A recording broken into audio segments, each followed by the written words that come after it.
Bonjour à tous, j'espère que vous allez bien et bienvenue à ceux qui nous rejoignent. Dans cette vidéo, on va analyser Nvidia. À part si vous habitez dans une grotte, vous en avez forcément entendu parler ces derniers temps, puisque quand on pense intelligence artificielle, aujourd'hui pour les puces, c'est à Nvidia qu'on pense. Mais qu'en est-il de l'entreprise? Est-ce que c'est une bonne entreprise? Est-ce qu'elle a une bonne santé financière? Des belles perspectives de croissance, d'évolution? On va voir ça dans cette vidéo. Alors si ça vous intéresse, c'est parti. Nvidia qui est bien sûr cotée au Nasdaq, qu'est-ce qu'elle vend concrètement? Eh ben c'est pas compliqué, il y a vraiment deux grands pôles. Elle vend des processeurs graphiques, des cartes graphiques, si vous connaissez un petit peu, c'est ce qu'il y a dans les ordinateurs qui sert justement à afficher les images, avoir un rendu vidéo tout simplement. Ça fait très longtemps que Nvidia est le leader là-dedans. On se sert également des cartes graphiques pour le minage de Bitcoin et de crypto-monnaies en général. Et donc ça représente 22,3% de ses sources de revenus. Et de l'autre côté, on a tout ce qui est computer en networking. C'est ce qui va être tous les processeurs dédiés à l'intelligence artificielle. Toutes les puces en fait, autres que pour le graphique. Et de l'autre côté, pour la ventilation par pays, il y a 45% du business qui se fait aux US, quasiment 17% en Chine et 17% dans les autres pays. Et surtout, regardez ce qui est intéressant, c'est quasiment 22% à Taïwan. Et vous pouvez trouver ça surprenant, mais en fait, c'est pour une très bonne raison. C'est que Nvidia ne s'occupe pas du hardware, de la partie vraiment physique des puces et de tout ça. Elle a des partenariats avec des entreprises de hardware, par exemple Taiwan Semiconductor, d'où le fait qu'une très grande partie de son revenu est à Taïwan. Et c'est d'ailleurs très important à comprendre, parce qu'on verra dans le revenu que puisqu'elle n'a pas les problèmes de hardware, eh bien elle va pouvoir dégager une marge nette assez significative. D'ailleurs, on va voir ça un petit peu plus précisément. On va analyser cette entreprise avec son capital, comment elle est structurée, sa santé financière, sa croissance, sa rentabilité et le nombre d'actions, le return on equity, puisque je le rappelle, c'est ce qui nous intéresse. Nous, on est investisseurs. Qu'est-ce que l'entreprise va faire de notre argent? Est-ce qu'elle va en faire plus d'argent ou est-ce qu'elle va en perdre? Donc, en gros, pour nous, est-ce qu'on va gagner de l'argent ou non? Eh bien, on est tout de suite parti dans les chiffres. On va commencer avec la structure du capital. Regardez cette entreprise qui vaut aujourd'hui, et je précise bien aujourd'hui parce que ça change quand même vraiment très rapidement, 2200 milliards d'euros. Oui, j'ai bien dit 2200 milliards d'euros, dont 11 milliards de dettes, 26 milliards de liquidités équivalents. Vous voyez que le capital vient des actionnaires. Au niveau de la santé financière, alors là, on a un graphique qu'on n'a pas l'habitude de voir. Regardez sa part de cash flow, de free cash flow, par rapport à sa part de dette. Bon, c'est qu'il y a eu une croissance exponentielle, mais là, on peut vraiment la voir directement. Normalement, une entreprise est endettée, d'accord? Elle a beaucoup de dettes. Si c'est une bonne entreprise, elle a pas mal de free cash flow et des liquidités. Sauf que là, la part de dette, elle est ridicule par rapport au free cash flow dégagé par l'entreprise. En gros, elle peut solder sa dette à tout moment et il lui restera encore énormément de liquidités pour pouvoir réinvestir. Bon, je n'ai pas besoin de vous faire un dessin pour vous dire que c'est une très très bonne situation financière, en tout cas au niveau de la solvabilité de l'entreprise. Mais si on regarde bien, ça c'est sur 2023, regardez, l'évolution, ça n'a pas toujours été le cas. 2020, la part de dette était plus importante, mais même ça, il faut remettre en perspective, ça reste quand même une très bonne entreprise qui n'est pas du tout endettée. Si vous suivez un petit peu mes analyses, vous allez voir des entreprises où ce n'est pas du tout le cas, même des concurrents directs de Nvidia qui ne sont pas du tout pareils. Au niveau de la croissance et de la rentabilité, on a un revenu net qui est en légère augmentation.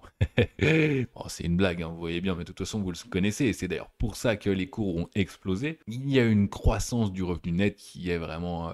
je n'ai pas le mot, vraiment extraordinaire. Bon, je me répète un peu, mais oui, c'est vraiment assez fou. Et regardez la marge nette qui est à quasiment 50%. Bon, par contre, ce qu'on peut analyser pour être un petit peu plus précis, c'est que ce n'est pas du tout constant. Ce qui veut dire que c'est exceptionnel. Et ça va être très important. Non pas pour la qualité de l'entreprise en elle-même, mais on va voir que ça va nous intéresser surtout pour sa valorisation, son prix en fait, puisque le prix reflète essentiellement quelque chose d'exceptionnel, sauf que par définition, ce qui est exceptionnel ne dure pas. Au niveau des revenus, regardez sur les dernières années, on avait une partie graphique et une partie justement on va dire intelligence artificielle pour que ce soit plus facile. Et ce qui a provoqué essentiellement l'explosion de Nvidia, c'est regarder la croissance tout simplement de son nouveau secteur intelligence artificielle. Depuis 2020, il n'a cessé de croître, mais c'est vraiment là qu'en 2023, avec l'arrivée de ChatGPT et des intelligences artificielles génératives, que ça a vraiment pris de l'ampleur. Donc là, on voit vraiment l'explosion de la croissance de ce secteur et qui n'est pas prêt de s'arrêter. Au niveau de la croissance des revenus, comme il y a eu une explosion de la croissance, évidemment, le passé paraît un peu tout plat, mais ce qui va nous intéresser, par exemple, ça va être les estimations.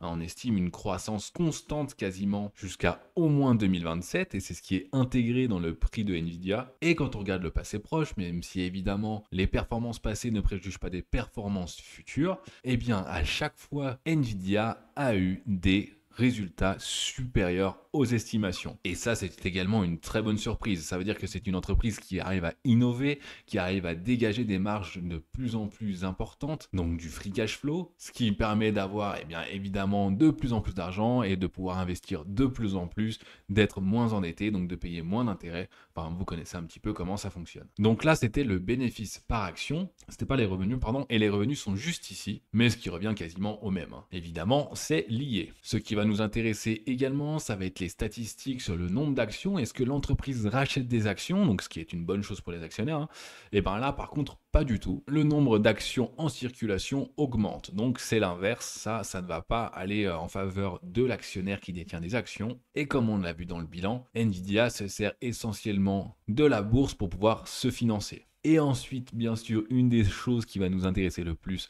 ça va être la marge nette. Mais pour l'instant, le rendement des capitaux investis, est-ce qu'il est bon à 70%? Ben oui, c'est vraiment extrêmement bien. Pour 1 euro d'investi, elle en génère 70 centimes, en gros, supplémentaires évidemment. Et ça, c'est vrai aujourd'hui, mais par contre, regardez la différence. Par exemple, en 2020, c'était à 12%, ce qui paraît peu par rapport au reste, mais déjà 12%, c'est pas si mal pour une entreprise, mais pas pour une entreprise de croissance qui est valorisée très cher. Donc maintenant qu'il y a beaucoup d'argent, elle a intérêt à l'utiliser intelligemment. Et regardez la marge nette, par contre, ça c'est assez incroyable. Aujourd'hui, une marge nette de 55%, c'est monstrueux. Il n'y a pas beaucoup d'entreprises qui sont capables de générer une marge nette aussi colossale. Sur 1 dollar de revenu, il lui reste 55,58 € dans la poche. Autant vous dire que ça, c'est vrai uniquement quand il y a des monopoles, ou en tout cas des quasi-monopoles, et qu'il y a un avantage concurrentiel qui permet de faire ce qu'elle veut avec les prix. Mais c'est pareil, quand on regarde un petit peu, quand on analyse, c'est pas tout le temps constant. Donc ça peut être par contre un mauvais point. C'est que on reste quand même sur de l'exceptionnel. Et évidemment, là, c'est l'arrivée de l'IA qui a vraiment tout fait. On va quand même regarder le free cash flow parce que c'est assez intéressant au niveau de Nvidia. Et pour une bonne raison, c'est que Nvidia a beaucoup de capex, c'est-à-dire qu'elle investit beaucoup, donc elle a beaucoup de dépenses d'investissement, forcément. Alors je mets juste en annuel, et c'est pour ça que chaque année, il y a du cash généré par les activités d'exploitation, mais qui est quand même pas mal amputé par les activités d'investissement, par le fameux capex. Ce qui veut dire également que tant que les investissements sont rentables, qu'ils sont utilisés à bon escient, tout va bien. Mais que si un jour les investissements ne sont pas rentables, il va y avoir un gros trou d'air dans l'entreprise. D'ailleurs, on le verra parce que c'est déjà arrivé par le passé. On verra ça avec l'analyse technique. Bon, petit point, c'est vrai que je parle jamais des dividendes dans les entreprises de croissance parce qu'en fait, elles en versent quasiment pas. Regardez, on n'est même pas à 0,28%. Autant dire que c'est même pas la peine d'en parler. Mais bon, c'est normal, c'est une entreprise de croissance. Justement, elle se sert de ses bénéfices pour investir et croître plus. Alors, qu'est-ce qu'on peut conclure pour la santé financière de Nvidia? Vous avez vu que c'est une entreprise qui est quand même ultra solide. Elle a énormément de liquidités, elle a énormément d'argent, elle a un avantage concurrentiel qui est quand même monstrueux, colossal. Et c'est pas demain qu'il va y avoir un concurrent direct qui va aller lui casser les pattes, puisque de toute façon, il faut déjà avoir énormément de technologie et beaucoup d'argent pour pouvoir concurrencer directement Nvidia. Donc si la concurrence arrive, ça viendra forcément en direct de Google, enfin Alphabet, de Microsoft ou alors d'Apple. En tout cas, c'est ce que je pense, puisque de toute façon, comme c'est tous des trusts, au pire, ils vont racheter les sociétés qui fonctionnent. Le petit bémol qu'on a vu dans la santé financière, c'est que vous avez vu que ce n'est pas tous les ans pareil. Ça fait quand même des vagues, et pas des petites vagues. Donc bon, ça, c'est pour l'entreprise, et pour le futur, qu'est-ce qui va arriver? Parce que c'est ce qui nous intéresse, nous, on veut trouver trouver une entreprise qui est bien pour le futur, qui a des perspectives de croissance qui sont intéressantes. Comme d'habitude, on va prendre les 5 vecteurs de croissance de Peter Lynch. Alors, est-ce que Nvidia va pouvoir réduire ses coûts? Malheureusement, aujourd'hui, c'est pas la première chose qu'elle va pouvoir faire. Réduire ses coûts quand les matières premières explosent, ce n'est pas le cas. Donc, réduire ses coûts, c'est non. Augmenter ses prix. Bon là évidemment oui, c'est un grand oui, largement, ils sont tout seuls sur le marché, sur ce segment de marché, il n'y a même pas vraiment de réelle concurrence. Est-ce qu'ils peuvent augmenter leurs prix? Ben oui, et ils le font sans se gêner, ça c'est sûr, vous le savez très bien. Conquérir de nouveaux marchés. Donc ça, c'est aller sur de nouveaux secteurs de marché. C'est exactement ce qu'ils sont en train de faire avec l'intelligence artificielle, mais ça évolue de toute façon à une vitesse tellement rapide que dans l'intelligence artificielle, qui est vraiment un grand mot, eh bien, il y a plein de secteurs de marché qui vont émerger. Des choses que l'on n'imagine même pas encore. Et c'est d'ailleurs pareil sur les blockchains, puisque je rappelle que les cartes graphiques servent également à miner des cryptos qui ont un ancien protocole qui s'appelle Proof of Work, puisque ce n'est pas le cas pour toutes les cryptos, mais c'est le cas pour Bitcoin par exemple, qui est quand même la plus grosse des cryptos, et de très très loin. Donc c'est pareil, encore un énorme avantage concurrentiel là-dessus, et je compte sur eux pour trouver encore de nouveaux marchés. Ensuite, augmenter les volumes de l'existant. Ça vous avez compris que c'est là ce qui a fait vraiment augmenter ces derniers temps. C'est une combinaison des deux, enfin même des trois d'ailleurs. Ils ont augmenté leur prix sur un nouveau secteur de marché et en mettant des volumes qui sont démentiels. Mais par contre là j'ai mis oui, mais est-ce que les volumes vont continuer d'augmenter à un rythme effréné comme ça? Ça, c'est moins sûr. Ça va dépendre tout simplement de la résilience de l'économie américaine. Est-ce qu'elle va tenir? Est-ce que les banques centrales vont imprimer de l'argent magique qui va être réinjecté dans l'économie et donc il va y avoir de nouveaux investissements? Ça va vraiment dépendre justement de l'économie américaine. Parce qu'il peut y avoir aussi un très gros ralentissement puisqu'on est quand même dans une mini-bulle, il faut quand même le dire. Et qu'aujourd'hui, on n'est qu'à la naissance de l'intelligence artificielle et que ça, c'est que la partie des puces. Donc même pas le software ensuite, même pas vraiment les logiciels qui servent pour les utilisateurs finaux. Mais pour l'instant, les volumes augmentent et tout le monde veut ses cartes graphiques et tout le monde veut ses puces IA, donc pour l'instant, ça augmente. Ça pourra très bien baisser pour le futur, notamment si d'ailleurs il y a un concurrent qui arrive et qui propose une puce moins chère qui fait la même chose. Et en dernier, redressement ou vente d'une filiale non rentable. Pour l'instant, vous avez vu que Nvidia, ils sont pas trop éparpillés. Ils sont dans les cartes graphiques, dans l'IA. Voilà, donc pour l'instant, il n'y a pas énormément de filiales non rentables. Donc ça va pas être un vecteur de croissance pour moi. Mini conclusion, croissance, bien sûr, avec l'intelligence artificielle, il va y avoir de la croissance. Est-ce que ça va être avec le même rythme qu'aujourd'hui? Je ne pense pas par contre, mais je pense que ça va être pendant longtemps. Au niveau de son prix, de sa valorisation, alors là, c'est là où il y a le gros problème. On a aujourd'hui des ratios de valorisation qui sont énormes. Quasiment 76 pour le price earning, le ratio cours sur bénéfice en français, ce qui peut se traduire par, au rythme actuel, il faudrait 76 ans, j'ai bien dit 76 ans, de bénéfices pour rembourser le cours de l'action. Autant dire que c'est énorme, 75 ans. Et encore, ça a été plus élevé que ça. Et si on regarde les prévisions, ça descend à 28. Déjà, 28, c'est assez élevé, même pour une entreprise de croissance, avec le price earning to growth. Donc là, justement, c'est la croissance qui est prise en compte. Donc même avec la croissance actuelle qui est monstrueuse, eh bien, le prix reste très cher. Je n'ai même pas mis le prix, mais là, c'est à 910 $, en gros. Donc, c'est-à-dire qu'aujourd'hui, le marché price que l'entreprise va faire une croissance exceptionnelle et supérieure même à l'exception qui s'est passée précédemment. Ensuite, on peut regarder le price sur free cash flow qui est à 83. C'est monstrueux aussi, c'est énorme. Bon, vous avez vu que c'est parce qu'il y a aussi beaucoup de dépenses d'investissement, donc forcément, le free cash flow est moins élevé que s'ils investissaient moins.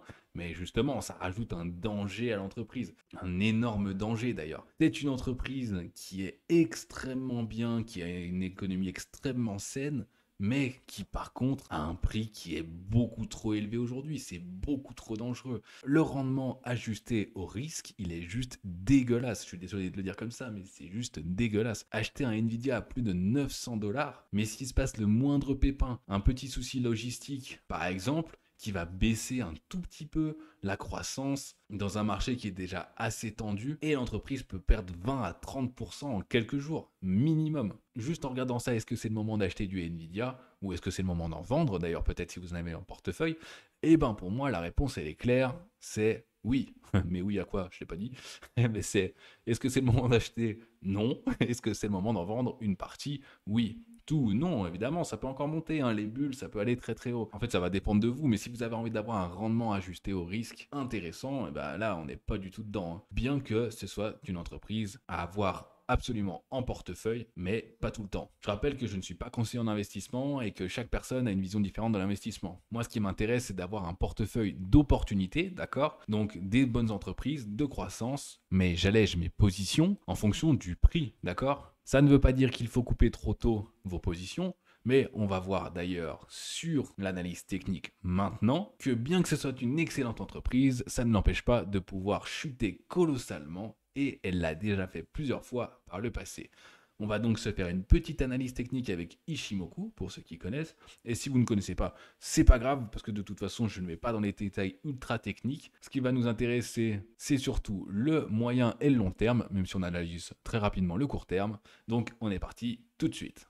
On commence en daily, on voit qu'on est dans une belle tendance haussière, on allait retester le nuage, et là peut-être d'ailleurs aujourd'hui, c'est marrant, en direct, qu'on va retester une poussée haussière, puisque on vient tout simplement de rebondir sur le haut du nuage, et la lagging span est en train de sortir du bourbier qui était juste ici avec la Kijun et la Tenkan, donc c'est possible qu'on soit reparti là pour, à court terme, une mini tendance haussière. D'ailleurs, c'est juste à l'instant l'ouverture de la bourse, donc ça vient de changer. Mais tant qu'on n'a pas clôturé de toute façon cette journée et qu'on n'a pas clôturé au-dessus, on ne peut rien dire pour le moment. Ensuite, on va aller voir en daily, puisqu'on n'est pas là pour faire du trading, mais pour suivre des tendances. Je précise que je suis en logarithmique, c'est pour ça que peut-être vous avez l'impression que c'est pas énorme la variation, enfin bien qu'elle le soit complètement, hein. On est quand même toujours sur une très bonne tendance haussière, hein. On n'est même pas allé retoucher la Kijun, on est resté avec la petite Tenkan, on est allé la retester et on repart à la hausse. Depuis le bas 2022, on a d'ailleurs repris combien de pourcents? C'est assez colossal, regardez, 786% au plus haut. C'est pas rien, bien que avant juste, regardez, entre fin 2021 et 2022, on a quand même perdu quasiment 70%. C'est pour ça que je vous disais que c'est intéressant de temps en temps d'alléger des positions, puisque c'est une entreprise, même si elle est extrêmement bien, hein, comme on l'a vu, même si elle est extrêmement performante, et bien qui est quand même très très très volatile. Simplement en suivant les tendances qui sont quand même assez marquées et qui sont assez faciles à repérer, on peut optimiser encore plus nos bénéfices. Mais si vous n'avez pas envie de timer le marché, vous pouvez très bien acheter et attendre pour le très long terme, hein. C'est aussi une très bonne solution. On va voir maintenant en monthly, qu'est-ce qui se passe? Eh bien regardez, en monthly, c'est pareil, on a une croissance depuis 2011 exactement, qui est vraiment belle, une belle croissance, toujours au-dessus du nuage. Il y a juste 2 fois où on est redescendu en dessous de la Kijun, mais regardez la lagging span, on n'est jamais allé traverser les chandelles, traverser ni la Tenkan ni la Kijun. À chaque fois, on allait rebondir dessus, c'est d'ailleurs assez impressionnant, hein. Mais ce qu'on voit bien aussi là-dessus, c'est que c'est très cyclique. Comme on est en logarithmique, on n'a pas l'impression que ce soit des grandes chutes, sauf que regardez 2020, c'est quasiment 60% de perdus, d'accord? On avait vu 2022, quasiment 70% de perdus. Donc même si la croissance est extraordinaire, il y a moyen de faire encore mieux, et on voit que c'est quand même assez dangereux. D'ailleurs, si on retourne un petit peu dans le passé, qu'est-ce qu'on voit? Eh bien, on voit qu'il y a eu des baisses en 2008 de 85% de l'entreprise, d'accord? Donc, c'est vraiment colossal. Il n'y avait pas encore l'intelligence artificielle et tout, mais il y avait quand même déjà les cartes graphiques, c'était déjà une très bonne entreprise. Et la bulle des années 2000, on est à combien? Moins 90%. Un peu plus que ça même. Un peu plus de moins 90%. Donc, vous voyez que c'est une entreprise qui est très très bien, mais par contre, c'est très très très volatile. Donc acheter quand on est déjà très très haut comme ça, ce n'est pas forcément recommandé. Ça va pouvoir secouer fortement votre portefeuille. Il faut en être conscient. Regardez ce qui peut être intéressant par contre à faire aussi, c'est de rechercher ici et ici, donc environ 1150 jours entre le plus haut et le dernier plus haut, d'accord? Et ensuite, avant les chutes de moins 60%. Et on voit que c'est très cyclique, hein, c'est pour ça que je vous dis ça. Et ensuite, entre ici et 1150 jours, qu'est-ce qui nous resterait? C'est pour être à peu près, hein. Eh bien, on verrait que ce serait en début 2025, à peu près, si le cycle se répète exactement, mais ce ne sera pas le cas, que Nvidia rechuterait pour une bonne partie. Et ça arrivera forcément parce qu'il y aura forcément des prises de bénéfices. Vous avez vu la montée. Si on prend en compte le bas de 2013, bon, c'est complètement aléatoire, mais bon, bref. Si on prend en compte ça, on est à 37 000% d'évolution. Et vous croyez que personne ne va prendre de bénéfices? Eh bien évidemment que si, là on a un rendement risque qui est pas bon. Donc à la première faiblesse vraiment grosse de l'économie américaine, on va avoir une énorme chute. Et ça va être extraordinaire pour nous investisseurs qui avons du cash. On va pouvoir s'en mettre plein les poches en remettant évidemment des actions Nvidia dans notre portefeuille. Mais pour l'instant, c'est pas moi qui vais vous dire d'acheter du Nvidia. Alors maintenant, ça va être à vous d'agir. Est-ce que vous en voulez, est-ce que vous en voulez pas? Mini conclusion, pour moi c'est une excellente entreprise, vraiment un must-have, sauf que pas en ce moment, tout simplement. Sauf si vous voulez faire pour du très très très long terme et que vous voulez pas timer le marché, que ça vous intéresse pas, juste regarder comme ça, bah voilà, là vous pouvez en avoir. Mais bon, ça commence à être très très très dangereux. Moi j'aime pas ça, perso j'aime pas. Je veux pas une entreprise aussi risquée comme ça dans mon portefeuille à ce moment-là. Mais évidemment, j'attends une grosse chute pour avoir une belle opportunité de rentrer. Je suis pas le seul, donc à mon avis, il va y avoir justement quelques faux départs, il va y avoir des grosses chutes avec des buy the dip, des personnes qui vont acheter, ça va faire monter un petit peu le prix et ensuite ça va rechuter drastiquement, en tout cas c'est ce que je pense. C'est ma petite vision à moi, c'est la mienne, c'est pas un conseil en investissement, c'est que ma vision des choses que je vous partage. Voilà, j'espère que ça vous a plu, si c'est le cas, thumbs up, allez vous abonner bien sûr si c'est pas encore fait. On va analyser d'autres entreprises toutes les semaines, ça va être fait. Donc si ça vous intéresse, abonnez-vous, la petite cloche, et puis moi je vous dis à très vite pour une prochaine vidéo. Allez, à plus!